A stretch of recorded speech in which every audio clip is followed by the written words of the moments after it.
প্রেরিত 4:12। আর কারো দ্বারা মানুষের উদ্ধার সাধন সম্ভব নয়, কারণ পৃথিবীতে মানব সমাজে এছাড়া আর কোনো নাম নেই যার গুণে মানুষ উদ্ধার লাভ করতে পারে। আরেকবার পড়ো 12টা শুরু আর থেকে। কারো দ্বারা মানুষের উদ্ধার সাধন সম্ভব নয়, কারণ পৃথিবীতে মানব সমাজে এছাড়া আর কোনো নাম নেই যার গুণে মানুষ উদ্ধার লাভ করতে পারে। ঠিক আছে, এরপর আমরা যোহন 8 বার করি। যিশু তাদের বললেন, তোমাদের আমি সত্যই বলছি, পাপ যে করবে সেই পাপের কৃতদাস। পরিবারে কৃতদাসের স্থান চিরস্থায়ী নয়, কিন্তু পুত্রের স্থান চিরকালের। তাই পুত্র যদি তোমাদের মুক্তি দান করেন, তাহলে তোমরা হবে প্রকৃতই মুক্ত। তোমরা যে আব্রাহামের বংশধর। 32 তখনই তোমরা সত্যের স্বরূপ জ্ঞাত হবে এবং সেই সত্য তোমাদের মুক্ত করবে। তারা বলল, ঠিক আছে। তো এখানে বাইবেলে আমরা প্রথমে পড়লাম প্রেরিত 4:12। কি লেখা আছে কে বলতে পারবে না দেখে? যে আকাশের নিচে মানুষের মাঝখানে আর কোনো নাম নাই যে নামে আমরা পরিত্রাণ পেতে পারি। তারপর লেখা রয়েছে যোহন 8:32-এ, যে সেই সত্যকে তোমরা জানবে সেই সত্য তোমাদেরকে স্বাধীন করবে। অর্থাৎ আমাদের এই পৃথিবী, আমাদের এই দেশ, আমাদের এই সমাজ আজকে স্বাধীনতা লাভ করেছে, মুক্ত হয়েছে, মানুষ অবাধে বিচরণ করছে, মানুষ ঘুরে বেড়াচ্ছে, মানুষ খাচ্ছে দাচ্ছে ঘুরে বেড়াচ্ছে। কিন্তু আমরা আজকে জাগতিকভাবে আজকে আমরা সবাই স্বাধীন হলেও আমরা আত্মিকভাবে কি আজকে আমরা স্বাধীন? আমরা আত্মিকভাবে আমরা স্বাধীন নই। সেই জন্য আত্মিকভাবে স্বাধীনতা লাভ করতে গেলে একমাত্র দরকার যিশুকে। কারণ সেখানে লেখা রয়েছে আকাশের মাঝখানে, আকাশের নিচে মানুষের মাঝখানে আর দ্বিতীয় কোনো নাম নেই যে নামে আমরা পরিত্রাণ পাই। আর এখানে লেখা রয়েছে সেই যিশু আমাদেরকে বলছে, আমি তোমাদেরকে আর দাস বলি না, আমি তোমাদেরকে সন্তান বলি। কারণ একটা বাড়িতে পুত্রের অধিকার বেশি না কাজের লোকের বেশি অধিকার? একটা বাড়িতে নিশ্চয়ই সন্তান বা ছেলের তারই অধিকার বেশি, নিশ্চয়ই বাড়ির দাস বা কাজের লোকের অধিকার বেশি হবে না। প্রভু যীশু খ্রিস্ট সেটাই বলছে যে এই আমি তোমাদেরকে আর দাস বা বাড়ির কাজের লোক আমি তোমাদের সঙ্গে সেই মতো ব্যবহার করি না, আমি তোমাদেরকে এখন থেকে ছেলে বলি, পুত্র বলি, যাতে আমার এই সমস্ত অধিকার তোমার থাকে। হালেলুয়া! যেন আমার এই অধিকার পরবর্তী আমার দেশের অধিকার যেন তোমরা হও। সেই জন্য তোমরাই আমার এরপর থেকে সন্তান, তোমরা আমার কাছে এসো, সেই সত্যকে জানো, সেই সত্য তোমাদেরকে স্বাধীন করবে। তো সেই জন্য আমরা আজকে দেশেতে আজকে আমরা স্বাধীন, আজকে আমরা দেশে ঘুরে বেড়াচ্ছি, কিন্তু এই দেশ আজকে আমাদের জন্য চিরকালের জন্য নয়। এই দেশে আমরা কেউ ভোগ করতে আসেনি, এই দেশে আমরা চিরকাল বাস করতে আসেনি। আজকে এই দেশের স্বাধীনতার জন্য কত মানুষের প্রাণ গেল, আজকে এই দেশে মানুষের মধ্যে শান্তি আনবার জন্য কত প্রাণ, কত রক্ত, কত খুন, কত অত্যাচার মানুষের জীবনে হলো। কিন্তু এখানে আমরা জাগতিক স্বাধীনতার জন্য আজকে আমরা লড়াই করছি, আমরা জাগতিক স্বাধীনতার জন্য আজকে আমরা খুন খারাপি করছি, মানুষ মানুষকে হিংসা করণার্থে মানুষ মানুষকে আজকে বোমে দ্বারাই উড়িয়ে দেওয়া হচ্ছে, কিন্তু সেখানে মানুষের মধ্যে কোনো ভালোবাসা নাই। কিন্তু আমরা যদি ঈশ্বরকে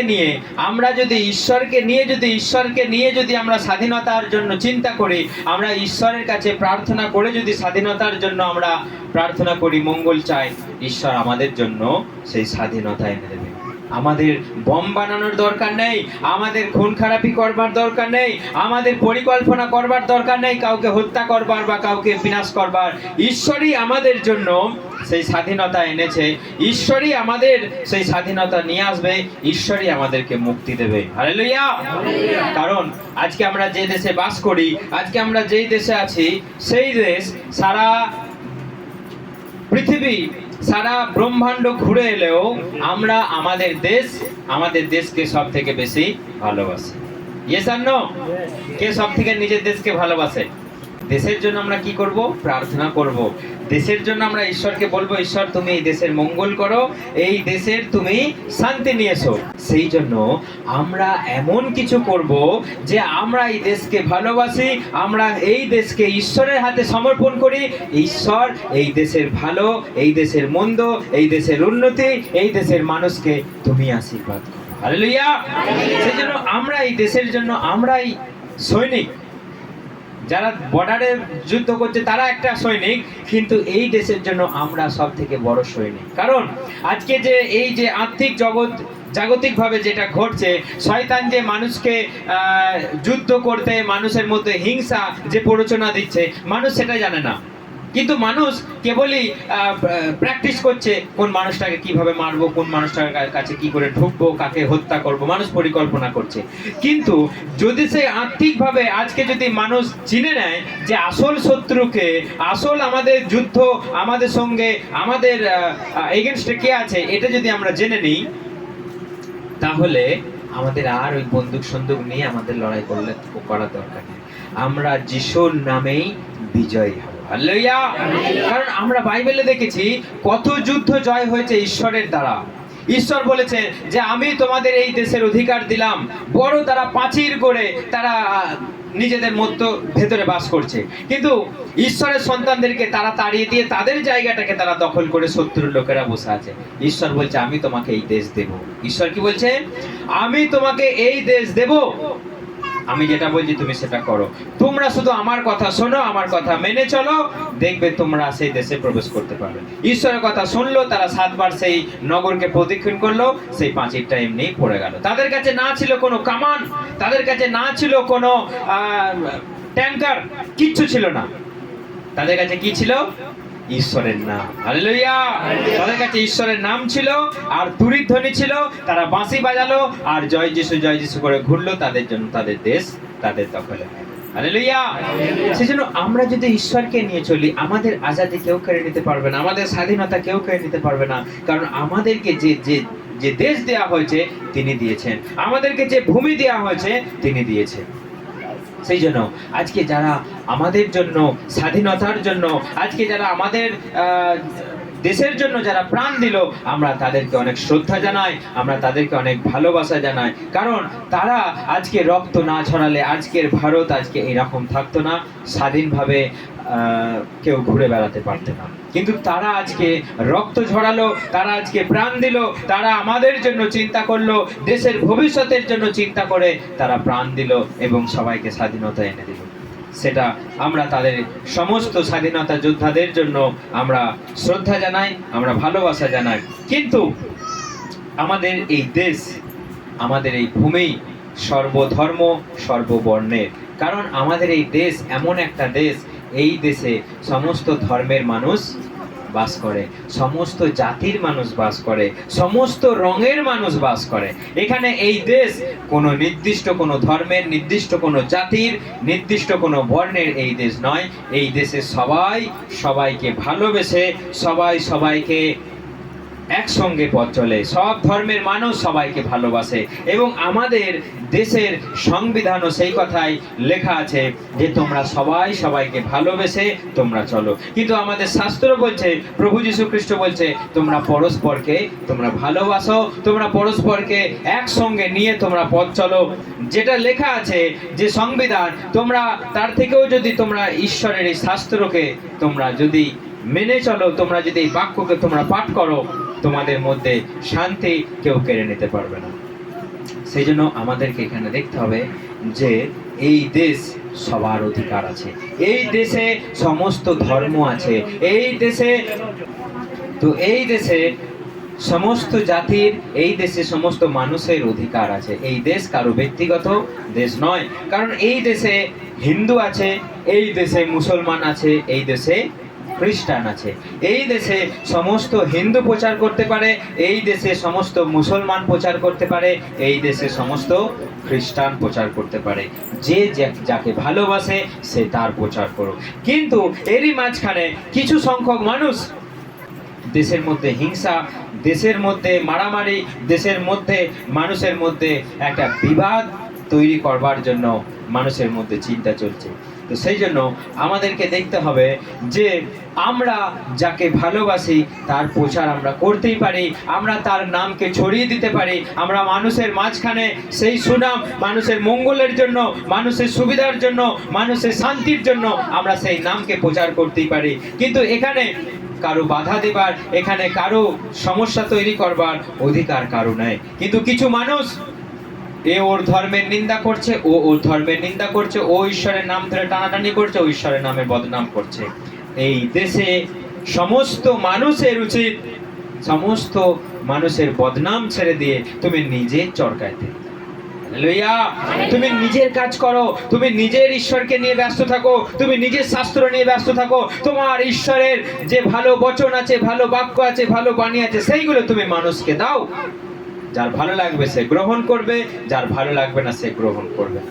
তুমি জোর করে তাকে, তুমি তার কানে, তুমি তার বাড়িতে, সে শুনবে না, সে শুনতে চায় না, তুমি তাকে কি করে জোর করে খাওয়াবে তোমার ঈশ্বরের নাম? তুমি কি করে শোনাবে তোমার ঈশ্বরের নাম? ঈশ্বরকে ডাকতে গেলে মন থেকে ডাকতে হয়, ঈশ্বরের পথে চলতে গেলে, ঈশ্বরকে ভালোবাসতে গেলে মন থেকে ভালোবাসতে হয়।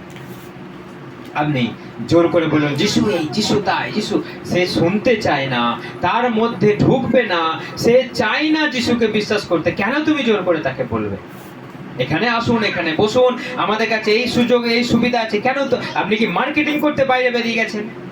সেই জন্য এই দেশে আপনি যিশুর প্রচার করুন। এই দেশে আপনার নিজের যেটা ধর্মকে আপনি ভালোবাসেন সেই ধর্মের প্রচার করুন। কিন্তু আজকে তুমি ওই ধর্মের নাম নিয়ে বদনাম করছো, আজকে তুমি বলছো ওই ঈশ্বর এরকম, আজকে তুমি বলছো ওদের ধর্মের লোকেরা এরকম। এইটা বন্ধ করে তুমি নিজেকে ভালোবাসো। আর তুমি, প্রভু যিশু বলছে তুমি যেমন নিজেকে ভালোবাসো তুমি অন্যকে ভালোবাসো। তুমি যেমন নিজের ধর্মকে তুমি ভালোবাসো, তুমি অন্য ধর্মকেও তুমি নিন্দা করো না, অন্য ধর্মকে নিয়ে গালাগালি করো না, অন্য ধর্মকে নিয়ে তুমি খারাপ কথা লোককে বলার কোনো প্রয়োজন নেই। কারণ তুমি নিজে আগে ভালো হও, দিয়ে তুমি লোককে ভালো করার চেষ্টা করো, দেখবে সবাই ভালো হবে। আর তুমি নিজে খারাপ, তুমি নিজে মন্দ, আর তুমি কি করে অন্যকে ভালো করতে যাবে? আগে তুমি নিজে ঠিক হও, আগে তোমার নিজের কথাবার্তা, আগে তোমার নিজের ব্যবহার ঠিক হোক, দিয়ে তুমি অন্যকে ঠিক করতে যাও। কারণ একটা আঙুল যদি অন্য জনের দিকে যদি দেয়া হয়, একটা আঙুল তোলা হয়, আপনার দিকে কটা আঙুল আছে? হ্যাঁ, কটা আছে? তিনটে আছে। একটা উপর দিকে আছে, হ্যাঁ, এটাও ঘুরছে, আমার দিকে ঘুরছে না? আচ্ছা, টার্নিং ব্যাকে একটা আঙুল আমি যদি কাউকে নিশানা করি, তিনটে আঙুল সবাই দেখতে পাচ্ছেন ফোনেতে? সেই জন্য লোকের দিকে আঙুল তোলার আগে আমার দিকে কটা আঙুল? তিনটা। প্রভু বলছে তুমি ওর চোখের কুটো দেখতে পাও, আর তোমার চোখে যে কড়িকাঠ আছে, কড়িকাঠ মানে কি? কড়িকাঠ মানে হচ্ছে এই কাঠামোর, এটাকে বলা হয় কড়িকাঠ। তুমি ওর চোখের একটা কুটো দেখতে পাচ্ছ, আর তোমার নিজের চোখে কড়িকাঠ আছে। তার মানে তুমি ওর একটা সামান্য ভুল দেখছো, আর তুমি তো ভুলে ভরা, তুমি তো ভুলে ভরা। আজকে যিশুর বদনাম করার আগে, শাস্ত্রের বদনাম করবার আগে তুমি নিজেকে আগে দেখো। তোমার দিকে তিনটা আঙুল আছে, তুমি যিশুর দিকে একটা আঙুল দিলে তোমার দিকে তিনটা আঙুল আছে। সেই জন্য এই দেশে তুমি যিশুর প্রচার করো, তোমার ধর্মের প্রচার করো। তুমি হিন্দুকে ভালোবাসলে তুমি হিন্দু প্রচার করো, তুমি মুসলমানকে ভালোবাসলে তুমি মুসলমান প্রচার করো। তুমি হিন্দু হয়ে তুমি খ্রিস্টানের বদনাম করতে পারো না, তুমি মুসলমান হয়ে হিন্দুর বদনাম করতে পারো না, এটা তোমার অধিকার নেই। তুমি যে ধর্মকে ভালোবাসো, যে ঈশ্বরকে ভালোবাসো, তুমি সেই ঈশ্বরের নামকে নিয়ে চলো, এটাই তোমার ধর্ম। তুমি মানুষকে ভালোবাসো, কিন্তু আজকে মানুষ মানুষকে মারার পরিকল্পনা করছে, আজকে মানুষ মানুষকে হত্যা করার পরিকল্পনা করছে। কিন্তু যীশু খ্রিস্ট বলছে তুমি মানুষকে ভালোবাসো, যেমন নিজেকে তুমি ভালোবাসো তেমন অন্যকেও তুমি ভালোবাসো। দেশ গড়তে গেলে, সমাজ গড়তে গেলে মানুষকে সচেতন হতে হবে এবং ঈশ্বরের শিক্ষা দরকার। যদি ঈশ্বরের শিক্ষা, বাইবেলের শিক্ষা যদি একটা মানুষের মধ্যে না থাকে, তাহলে সে সমাজের কলঙ্ক তৈরি হবে। যদি ঈশ্বরের শিক্ষা একটা মানুষের ভেতরে থাকে, তবে সে মানুষের মতো মানুষ হতে পারবে।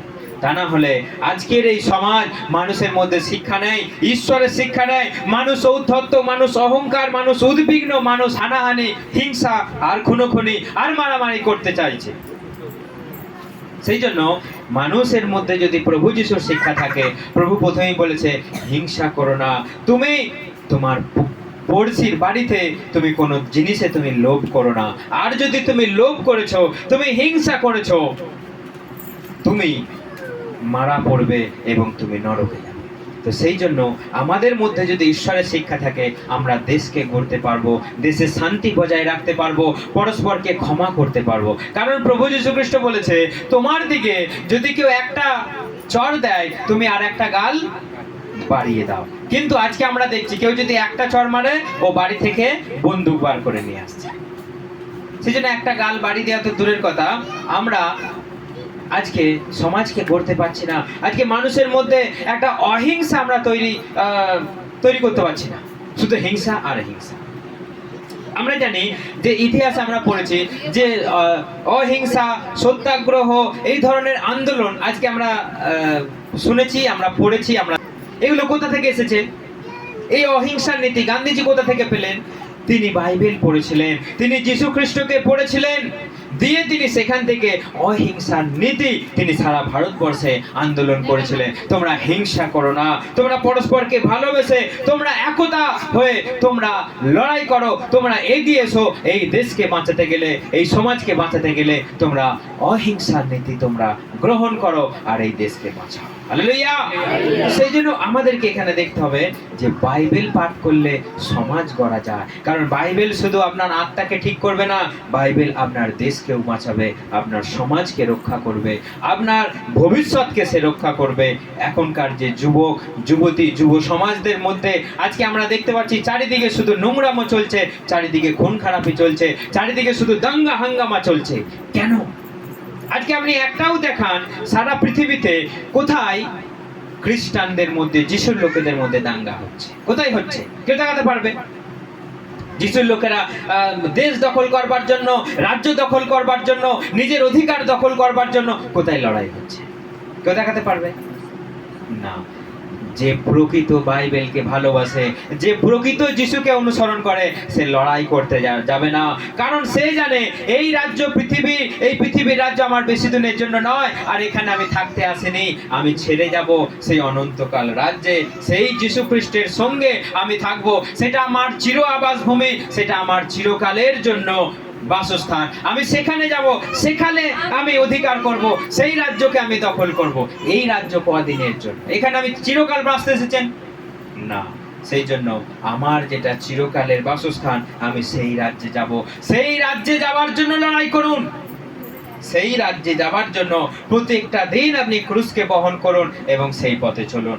নচেত আপনি সেখানেও যেতে পারবেন না, এখানেও আপনি আপনার জীবন শেষ হয়ে যাবে। সেই জন্য আপনি সমস্ত ঝগড়া, সমস্ত হিংসা, সমস্ত সেই ধরনের স্থানকে আপনি পরিহার করে আপনি সত্য পথে চলুন এবং ঈশ্বর আপনাকে সঙ্গে সঙ্গে থাকবে, ঈশ্বর আপনাকে আশীর্বাদ করবে। তা না হলে এই জীবনে কোনো আশা নেই। আজকে আছে, কালকে। এই দেশ মেরা দেশ, এ দেশ প্যারা দেশ, এই দেশ সবাই ভালোবাসার দেশ। এই দেশের সমস্ত মানুষ মিলেমিশে একাকার হয়ে পরস্পরকে ভালোবেসে, পরস্পরকে শিক্ষা দানের মধ্য দিয়ে, চেতনা দানের মধ্য দিয়েই এগিয়ে যেতে হবে। তা না হলে এই দেশ বাঁচবে না, এই জাতি বাঁচবে না, সব ধ্বংস হবে, সব মারা পড়বে। এর পেছনে যে চক্রান্ত হচ্ছে সেই শয়তান, সেই শয়তানকে যদি আমরা চিনতে না পারি, এই দেশ বাঁচবে না, এই জাতি বাঁচবে না। সেই জন্য আসুন আমরা দেশের জন্য আর একবার সকলে মিলে প্রার্থনা করি, আর আমরা এই দেশের মঙ্গলের জন্য চিন্তা করি। কারণ এই দেশ আমাদের দেশ, এই দেশ ভারত দেশ, সর্বধর্মের সর্ববর্ণের দেশ। এই দেশ যাতে চিরকাল শান্তিতে থাকে। আসুন আমরা সবাই প্রার্থনা করি। হালেলুয়া! ধন্যবাদ প্রভু যিশু, তোমাকে ধন্যবাদ দিই প্রভু, পিতা পুত্র পবিত্র আত্মা, ধন্যবাদ দিই প্রভু।